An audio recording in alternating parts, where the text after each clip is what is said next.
27% जो ओनरशिप है इस वक्त DIIs और HNIs की है, वो पैसा आपका है।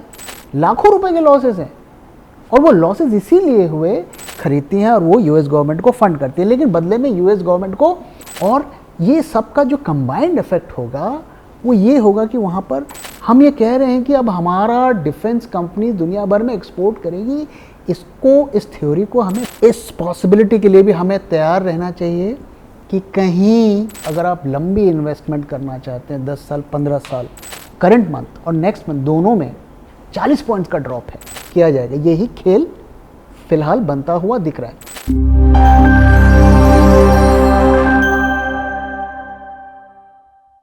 Well, it's good to be back sir. Anyway, कल के वीडियो में सर आपने FII और DII के खेल के बारे में बताया था, पर सर DII का ख़रीदना तो इंडियन मार्केट के लिए अच्छी चीज़ है, और वैसे भी इससे मार्केट को वापस से स्टेबल होने का मौका भी मिलता है। देखिए, ये जो पिछले, मैंने कई बार आपके साथ डेटा शो किया कि पिछले 10 सालों में लगातार FIIs इंडिया को डंप कर रहे हैं, उनकी ओनरशिप इंडियन मार्केट्स में कम होती जा रही है और DIIs की बढ़ती जा रही है। इनफैक्ट हम पहली बार ऐसे सिचुएशन में पहुंचे हैं जहां पे DIIs का इन्वेस्टमेंट FII से ज़्यादा हो गया। अब इसके बारे में लोग क्या कहते हैं कि ये तो अच्छी बात है, इससे मार्केट में स्टेबिलिटी मिलेगी, और ये भी कहा जाता है कि देखो FIIs इतना बेच गए लेकिन DIIs ने संभाल लिया, मार्केट को गिरने नहीं दिया। तो इन सब चीज़ों को थोड़ा हम और समझते हैं। देखिए, पहली बात, ये जो थ्योरी है कि DIIs ने मार्केट को गिरने नहीं दिया, तो मैं आपको एक चीज़ बता देता हूँ, बड़े फॉल मार्केट में तभी आते हैं जब ग्लोबल मार्केट्स क्रैश करते हैं। ऐसा रेयरली आपको देखने को मिलेगा कि US markets are rising and Indian markets are crashing. तो कहीं ना कहीं जो FIIs ही मार्केट्स को चढ़ाते हैं, गिराते हैं, और जब तक वो सभी मार्केट्स में सेलिंग नहीं करते तब तक कोई भी मार्केट क्रैश नहीं होता। आपने देखा होगा जब भी मार्केट्स क्रैश होते हैं हमें ग्लोबल क्रैश देखने को मिलती है। अब दूसरे पॉइंट पर आते हैं कि भाई DIIs ने तो खरीद के मार्केट को संभाल लिया, मार्केट में स्टेबिलिटी ला दी। अब देखिए, इस वक्त अगर आप देखें तो पिछले साल की अगर हम बात करें तो FIIs ने 1.3 लाख करोड़ की सेलिंग की, वो अपना प्रॉफिट बुक करके ले गए। वो प्रॉफिट कौन ले जाने दिया? वो प्रॉफिट DIIs ने ले जाने दिया। अगर DIIs नहीं खरीदते तो वो नहीं ले जा पाते। तो DIIs का लगातार इंडियन मार्केट्स में पैसा आ रहा है। पिछले साल उन्होंने 6 लाख करोड़ की बाइंग की, जिसमें से 2 लाख रुपए तो EPFO के हैं, जो आप अपने रिटायरमेंट के लिए पैसे डालते हैं, वो पैसे आ रहे हैं, जो कि बढ़कर आने वाले सालों में 3 लाख करोड़ हो जाएगा। अब 27% जो ओनरशिप है इस वक्त DIIs और HNIs की है, वो पैसा आपका है। अब मुझे आप एक चीज़ बताइए, मार्केट्स यहाँ से 20% अगर गिरते हैं तो क्या आप प्रॉफिट बुक नहीं करेंगे? HNIs तो पहले ही निकल लेंगे, और DIIs को जो आपने पैसा रखा है, सिप रखा है, वो भी विड्रॉ करने लगेंगे। तो एक तरफ FIIs सेलिंग करेंगे, दूसरे तरफ DIIs से पैसा रिटेल वाला विड्रॉ करेगा। आप इमेजिन नहीं कर सकते कि वो सिचुएशन कितनी भयावह होगी। अभी तक हम प्रोटेक्टेड थे। प्रोटेक्टेड क्या थे?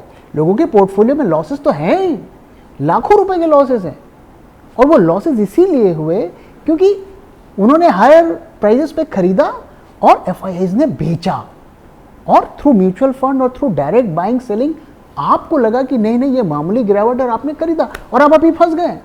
तो इस थ्योरी पर मैं यकीन नहीं करता हूं।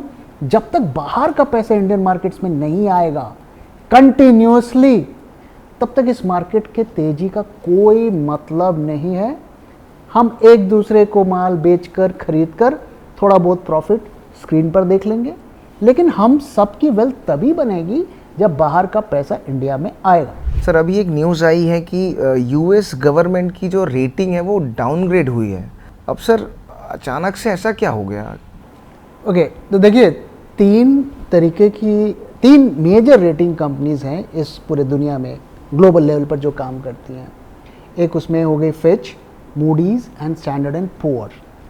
अब फिच और स्टैंडर्ड एंड पुअर ने पहले ही यूएस गवर्नमेंट की रेटिंग्स को गिरा दिया और अब फाइनली मूडीज ने भी रेटिंग गिरा दी। तो आप सोचिए 1915 से मूडीज ने यूएसए को टॉप रेटिंग बरकरार करके रखी है, अब जाकर डाउनग्रेड की है। हालांकि वो रेटिंग अभी भी बुरी नहीं है, लेकिन जो ट्रिपल ए है यानी कि सेफेस्ट, मतलब सबसे ज़्यादा सेफेस्ट जो कंट्री है, उससे एक लेवल नीचे गिरा दी है। ऐसा क्यों हुआ? ऐसा क्यों किया? ऐसा इसलिए किया क्योंकि हम जानते हैं कि यूएस गवर्नमेंट के जो खर्चे हैं वो अनकंट्रोल्ड होते जा रहे हैं, लगातार वो अपने कर्जे बढ़ा रहे हैं। तो जब भी यूएसए को लड़ाई लड़नी होती है या कुछ भी करना होता है, वो अपने बॉन्ड्स बेचता है और उस बॉन्ड्स को जापान, चाइना और भी दुनिया भर की मिडल ईस्ट की कंपनीज खरीदती हैं और वो यूएस गवर्नमेंट को फंड करती है। लेकिन बदले में यूएस गवर्नमेंट को इंटरेस्ट देना पड़ता है, वो नोट छापते हैं क्योंकि वहाँ अब गोल्ड स्टैंडर्ड तो रहा नहीं है, जितना मन है उतना रुपया छापो और छाप कर चुकाते रहो, और ज़्यादा कोई देश अगर चू चपड़ करे तो जाकर उस पर अटैक कर दो।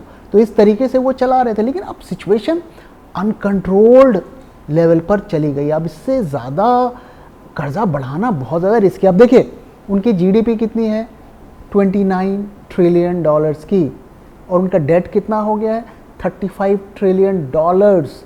तो ये जो डेट टू जीडीपी का रेशियो है ये लगातार बढ़ रहा है और अब तो भाई अलार्मिंग लेवल पर पहुंच गया। इस वक्त अगर आप देखें तो उनका जो डेट है, नेशनल डेट है, करीब 6% ऑफ जीडीपी है, जो कि ठीक है, मतलब बहुत ज़्यादा बुरा नहीं है। लेकिन अगर ये कंट्रोल नहीं करते हैं तो वो जाकर 9% ऑफ जीडीपी हो जाएगा भाई 2035।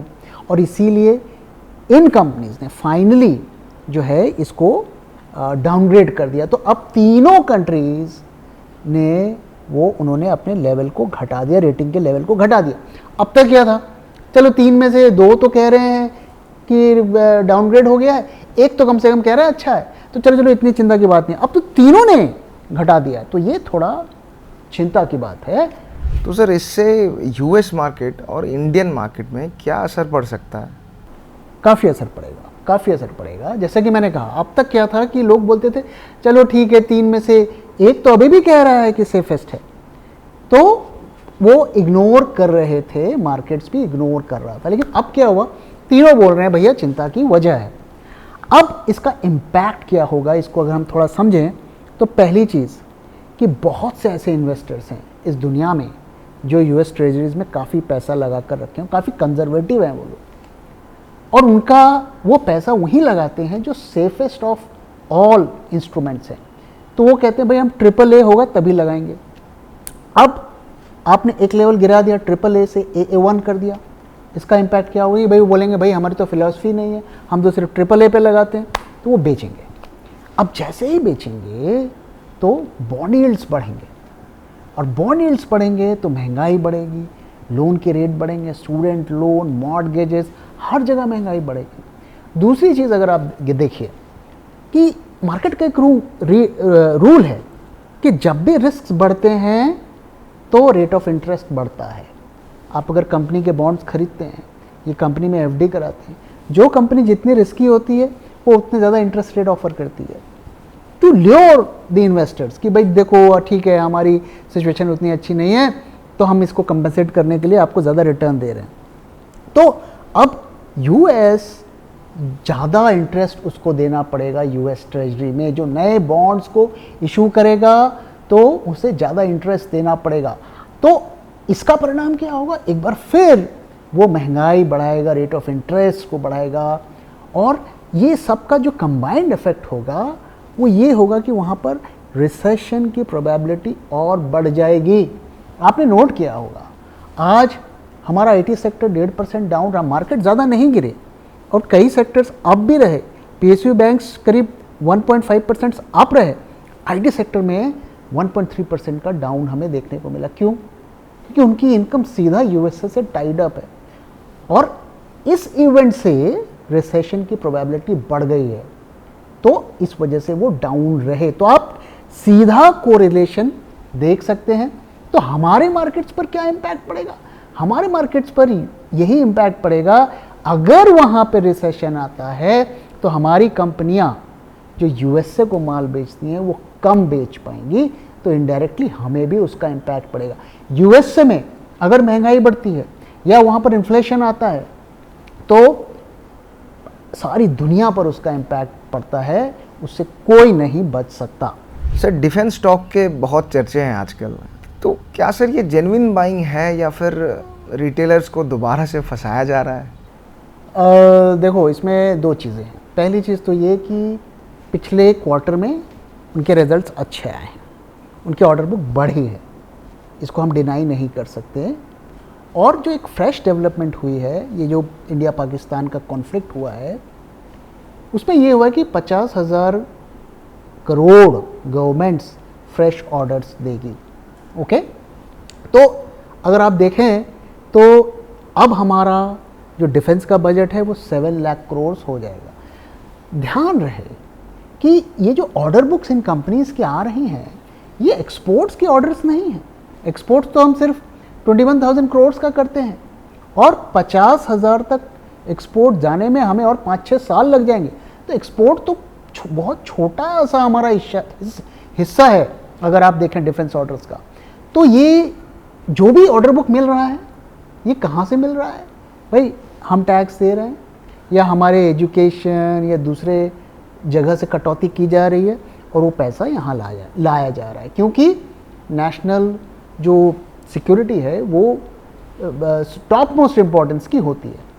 अब कुछ जगह पर ये खबरें चलाई जा रही हैं कि अरे अरे अरे ये तो अब बाहर की कंपनियां हमारे डिफेंस इक्विपमेंट्स खरीदने को रेडी हो गई हैं और हम ये प्रोड्यूस करने लगे हैं, वो प्रोड्यूस करेंगे और दुनिया भर को बेचेंगे और हमारे डिफेंस की कंपनीज बहुत मालामाल हो जाएंगी। तो ये नैरेटिव जो है थोड़ा डाउटफुल है। देखिए, अभी इंडिया पाकिस्तान का कॉन्फ्लिक्ट हुआ, अगर आप नेशनल मीडिया देखेंगे और इंटरनेशनल मीडिया देखेंगे, दोनों में कॉन्फ्लिक्टिंग रिपोर्ट है। हमारा मीडिया अच्छी चीज़ बोल रहा है, जो भी हमारी टेक्नोलॉजी की तारीफ़ कर रहा है। अगर आप फॉरेन मीडिया देखेंगे, और मैं छोटे मोटे कोई न्यूज़पेपर्स की बात नहीं कर रहा, मीडिया हाउसेस की बात नहीं कर रहा, जो बड़े मीडिया हाउसेस हैं उनकी बात कर रहा हूँ, वहाँ पे कॉन्ट्राडिक्टरी रिपोर्ट्स देखने को मिल रही है, पढ़ने को मिल रही है। और इसीलिए आपने नोटिस किया होगा कि हमारा जो पार्लियामेंट्री पैनल है, ऑल पार्टी, वो जा रहा है अलग अलग देशों पे जाकर प्रेजेंट करेगा कि हमने क्या किया, क्यों किया, कैसे किया। तो इंटरनेशनली अगर कम्युनिटी में भी देखें आप, तो हमारे फेवर में दो ही कंट्रीज ओपनली आए, एक तालिबान और एक इजराइल। तो ये सब कहने का मतलब क्या है? मतलब ये है कि ये जो हम ये कह रहे हैं कि अब हमारा डिफेंस कंपनी दुनिया भर में एक्सपोर्ट करेगी, इसको, इस थ्योरी को हमें ब्लाइंडली नहीं मानना चाहिए। तो जो भी है वो डोमेस्टिक कंजम्पशन पे है, तो सरकार खरीदेगी, ठीक है, इन कंपनीज का ऑर्डर बुक आया, सरकार के पास क्या पैसा कहाँ से आएगा? भाई सरकार तो नहीं कमाती ना, वो तो हमारी जेब से लेके जाएगी। तो इसलिए ये जो गोल चक्कर है, इससे मैं बहुत ज़्यादा बुलिश नहीं हूँ। मैं बुलिश तब होऊंगा जब ये कंपनीज बड़े लेवल पर इक्विपमेंट्स को एक्सपोर्ट्स करना शुरू करेंगी, जो कि फिलहाल होता हुआ नहीं दिख रहा है। अब इनकी वैल्यूएशंस की बात देखिए, अगर इनकी वैल्यूएशंस देखें तो ये सारा कुछ प्राइस्ड इन है और स्काई रॉकेट वैल्यूएशंस है कंपनीज के। अगर आप डिफेंस इंडेक्स का वैल्यूएशन देखेंगे तो 50 से ऊपर है और निफ्टी का वैल्यूएशन 25 है, दुगना। तो ये सारा कुछ प्राइस्ड इन है, इसलिए इन लेवल्स पर अगर आप एंट्री कर रहे हैं तो थोड़ा सावधान रहने की ज़रूरत है। आप अगर कर रहे हैं तो यहाँ से 50% नीचे के लिए भी खरीदने को रेडी रहें, क्योंकि हमने पास में देखा कि किस तरीके से ये शेयर्स पिटे थे। ठीक है, फरवरी से ये वापस चढ़ने लगे, लेकिन इसकी क्या गारंटी है कि ये दोबारा नहीं पिटेंगे? इसलिए ज़्यादा हमें सोच समझ के इसमें इन्वेस्ट करना चाहिए और ज़्यादा एक्साइटेड नहीं होना चाहिए। यहाँ पर इररेशनल एक्सूबरेंस का केस हमें दिख रहा है। सर अभी रिसेंटली आईआईपी का डेटा रिलीज़ हुआ है, अब सर इसको देख के क्या लगता है आपको, जीडीपी का जो टारगेट है वो मैच हो पाएगा इस क्वार्टर?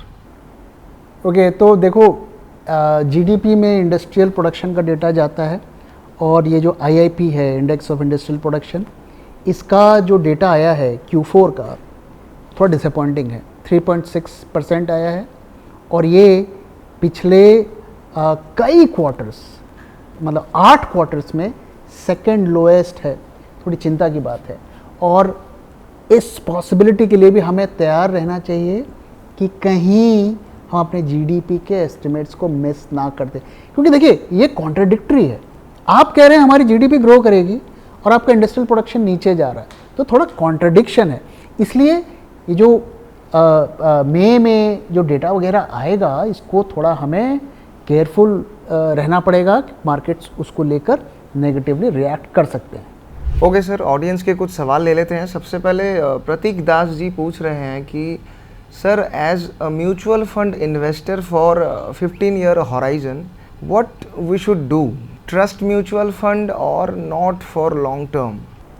ओके, देखिए किसी भी तरीके की अगर आप लंबी इन्वेस्टमेंट करना चाहते हैं 10 साल 15 साल, ओके, तो यहाँ पे हमें दो चीज़ों को देखना पड़ेगा। पहले कि आप कितना पैसा लगा रहे हैं, किस कॉज के लिए लगा रहे हैं। अगर आपका रिस्क एपेटाइट ज़्यादा है तो आप जो ये mid cap small cap type के फंड्स हैं उसमें लगा सकते हैं, लेकिन ध्यान रहे उसमें लॉसेस भी बहुत होते हैं और कई कंपनीज बैंकरप्ट भी हो जाती हैं। लेकिन आप अगर ज़्यादा का लालच आपको नहीं है कि ठीक है मैं थोड़ा सेफ्टी के साथ डिसेंट रिटर्न्स कमाना चाहता हूँ, 12-14% CAGR की रफ्तार से कमाना चाहता हूँ, then you should stick to large cap funds और ब्लू चिप फंड्स, और आप थोड़ा बहुत अपने रिस्क एपेटाइट के साथ ऊपर नीचे कर सकते हैं। इसमें की क्या है, इसमें जो की फैक्टर है आपके सक्सेस होने का वो SIPs नहीं है, क्योंकि SIP का मतलब है कि आप हर महीने खरीद रहे हैं। मैं इस फिलॉसफी पे थोड़ा कम बिलीव करता हूँ। मेरा मानना ये है कि आप उसे एक स्टैगर्ड मैनर में इन्वेस्ट करें, यानी कि अभी मैं कुछ पैसा लगाता हूँ और अगला जब मैं मेजर खरीदारी करूँगा तो वो मैं डिप में करूँगा, क्योंकि markets move in a cycle. तो ऐसा नहीं है कि यहाँ से बस मार्केट्स ऊपर ही जाएंगे। हमने देखा पिछले सालों में भी वो नीचे भी गए। तो इसे हमें ऐसा नहीं लगाना चाहिए कि मेरे हाथ में फंड आया 20 लाख 30 लाख रुपए आए और मैं म्यूचुअल फंड में लगा दूं, 15 साल बाद मैं रिच हो जाऊंगा। हो सकता है 15 साल में मार्केट्स वहीं पे रहें, कैसे ऊपर जाएंगे फिर नीचे जाएंगे, ऊपर जाएंगे नीचे जाएंगे, और 15 साल बाद may be it's a possibility कि वो उसी लेवल पर रह गए। तो इसलिए ज़्यादा इम्पॉर्टेंट है कि आप वैल्यू बाइंग करें, यानी कि जब मार्केट्स में गिरावट हो रही है, अच्छी कंपनियों के शेयर सस्ते दाम पे मिल रहे हैं, मार्केट्स आर रीजनेबली वैल्यूड, उस वक्त लगाएं। तो एक झटके में बड़ी रकम हमें नहीं लगानी है, यही मेरी सलाह है। आगे बढ़ते हैं सर। आनंद जैन जी पूछ रहे हैं कि कुछ स्टॉक में बड़े इन्वेस्टर्स एग्जिट हो रहे हैं, examples like Paytm, Bharti, AU bank, Axis bank, ITC, Asian Paints and many more. अब sir what does it indicate? देखिए, जब भी किसी कंपनी में मेजर हैंड्स का चेंज होता है, यानी कि कोई बड़ा इन्वेस्टर निकलता है और कोई दूसरा घुसता है, तो जो निकल रहा है वो तो बड़ा आदमी है, वो तो आपको पता है, लेकिन खरीद कौन रहा है इसको भी हमें देखना है। अगर मेजर इन्वेस्टर निकलता है, कोई म्यूचुअल फंड आके खरीदता है, मैं इसे नेगेटिव मानूंगा, क्योंकि जब भी एक स्ट्रॉन्ग हैंड निकलता है, और म्यूचुअल फंड तो वीक हैंड है ना, क्योंकि रिटेल का पैसा है, रिटेल के बाद पैसा उनके पास आया वो लगा दिए, तो मैं तो उसे वीक हैंड मानता हूँ, तो इसे मैं नेगेटिव मानता हूँ। लेकिन अगर एक स्ट्रॉन्ग इन्वेस्टर निकलता है, दूसरा स्ट्रॉन्ग इन्वेस्टर घुसता है, देन इट्स नॉट नेगेटिव, क्योंकि हो सकता है उसने बहुत सस्ते में खरीदा, उसे कहीं और पैसे लगाने हो, वो बुक कर रहा है, और एक नए के हाथ में पैसा आया है, उसने कुछ और बेचा है, उसे कहीं लगाना है लॉन्ग टर्म के लिए, तो वो लगा रहा है। तो ये जो भी चीज़ें आपने कही हैं, इनमें हमें देखना है कि किसने खरीदा। ओवरऑल जो डील्स अभी हो रही हैं उसमें ऐसा लग रहा है कि एक बड़ा इन्वेस्टर निकल रहा है और कई इन्वेस्टर्स एक साथ उसमें घुस रहे हैं, जिसमें फंड हाउसेस भी। फॉर एग्जांपल भारती के केस में अगर आप देखें तो कुछ इंटरनेशनल फंड्स ने खरीदा है और म्यूचुअल फंड्स ने भी खरीदा है। तो ये थोड़ा सा नेगेटिव है और शायद इसी वजह से उसका स्टॉक भी थोड़ा प्रेशर में है। Okay sir, last but not the least, इस हफ्ते मार्केट किधर तक जाता हुआ दिख रहा है आपको? आज का मार्केट थोड़ा डिसअपॉइंटिंग था, थोड़ा उसमें चिंता की खबरें देखो आ रही हैं। पहली बात तो ये कि अगर आप देखो तो पुट कॉल रेशियो में हेवी ड्रॉप आया है, 1 से करीब 17-18 पॉइंट, आई थिंक 0.83 पर है, काफ़ी ड्रॉप आया है। दूसरा, अगर आप फ्यूचर्स के प्रीमियम्स को देखें, उसमें करंट मंथ और नेक्स्ट मंथ दोनों में 40 पॉइंट्स का ड्रॉप है। तो यहाँ पर हम अगर करंट मंथ में देखें तो फ्राइडे को 60 था और वो ड्रॉप होके 20 हो गया है। और उसी तरीके से अगर नेक्स्ट मंथ का देखें तो 174 से वो गिर के 137 हो गया है। तो क्लियरली ये दिखा रहा है कि short positions are getting build up. Okay, दूसरी तरफ अगर आप देखें तो विक्स में there is no relief, options की आईवीज में there is no relief, rise देखने को मिला है। और एफआईआईज की इंडेक्स शॉर्ट पोजीशंस में फिर उन्होंने बढ़ाया है।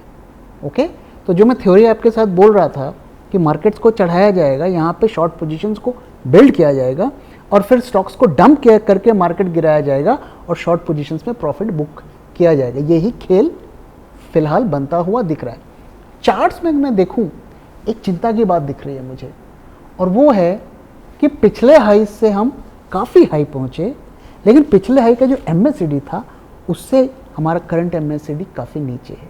क्लियर कट डाइवर्जेंस है, ट्रिपल डाइवर्जेंस टाइप बना रहा है। तो अभी गिरेगा तो तगड़ा गिरेगा। इस वक्त आज के दिन मैं आपको लेवल्स नहीं दे रहा हूँ क्योंकि एक क्रिटिकल लेवल को पार करने दीजिए, फिर मैं शेयर करूँगा। बट थोड़ा मेरा बेरिश बायस ही चल रहा है।